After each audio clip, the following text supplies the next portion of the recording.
Ngayong araw naman nga mga mare, magluluto tayo ng chicken soup kasama ang Jolly Corn. Eto na nga lang din ang naisipan ko ang lutuin mga mare dahil napakadali nga lang nito. At eto na rin kasi ang magiging ulam nga natin para nga sa hapunan. Akala ko nga dati ang Jolly Corn ay pang merenda nga lang, hindi pala. Well, pwede nga siyang maging main dish, side dish, dessert, at maging merenda nga mga mare, o diba? At eto nga, naghiwa na nga rin ako ng sibuyas, inihanda ko na nga lahat para nga isang lutuan na nga lang. Ito nga yung unang beses kong makakapagluto nga nito mga mare. Diba madalas ko nga maikwento nga sa inyo na talagang palaging sinigang, tinola ang kaya kong lutuin. Pero ngayon nga talagang natututo na nga tayo. Ginisa ko nga lang yung bawang at sibuyas, inilagay ko na nga rin etong manok. Pinakuluan ko nga yan mga mare, pagkatapos na inimay-imay ko nga dahil yung tubig nga ginamit natin dyan ay na magiging sabaw nga nito. Nilagay ko na nga rin yung carrots para nga isahang-gisahan na nga lang din mga mare. Naglagay na nga rin ako ng paminta mga mare at napakaganda nga rin dito sa kusina natin kapag ganitong oras dahil napakahangin. At syempre, mawawala ba mga mare ang Jolly Corn sa ating chicken soup? Ang maganda kasi sa Jolly Corn ay madali nga lang siyang ihanda.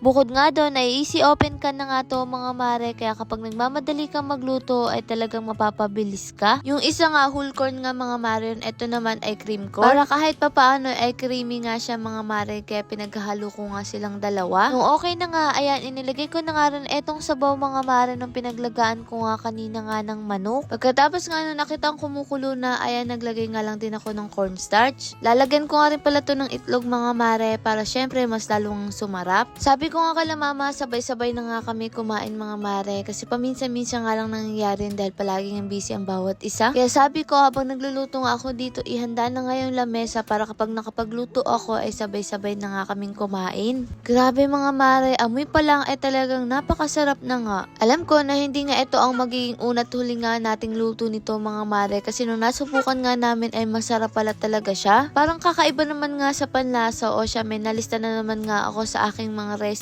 Bukod nga sa amoy na matatakam ka, ay hindi mo rin talaga may iwasan na matakam ka nga mga mare sa ganda ng kulay niya. Kaya naman, samahan nyo kami sa simpleng hapunan nga namin na magkakasama. Iba pa rin talaga ang isang pamilya kapag sabay-sabay ngang kumakain. Dahil aminin natin, iba pa rin talaga ang saya kapag sama-sama ang buong pamilyang kumakain sa lamesa. At ang nakakatuwa pa nga doon ay may bagong miyembro na nga tayo, si Gael, kaya tuwang-tuwa nga rin dito hawak ni mama. Kaya naman, habang hawak nga ni mama si Gael, sinamantala ko na nga rin na magsandok nga mga mare ng para sa akin. At eto nga si Tatay Himalangan, nakasabay nga namin din siya mga mare. Madalas din kasi for the cellphone nga ito si Tatay minsan kasi na-enjoy nga niya. Minsan nga matatawa ka dyan, parang naglalakad nga ng musiko. Ano ba naman kasi, napakalakas talaga niya magpatugtog nga sa cellphone niya. Tuwang-tuwa kapag kami nakikita nga siyang nakakatawa. Nakakatuwa nga sa ulam nga natin mga mare, kahit mga bata ay ma-enjoy niya. Tingnan naman si Agatha. Din talaga ang nagagawa nga kapag nanay ka na, nakakaya mo nga kahit isang kamay nga lang, at yung isang kamay naman ay hawak mo anak mo kahit malikot. Natatawa nga ako kay Gael mga mare, paano ba naman kada kuha ko ay talagang nakatingin siya at akala niya susubuan ko. Umunguya-nguya pa mga mare at nang aagaw na nga rin ng kutsara. Lord, maraming salamat sa lahat ng blessing. Siyempre sa inyo mga mare, paano ba yun? Bukas na lang ulit.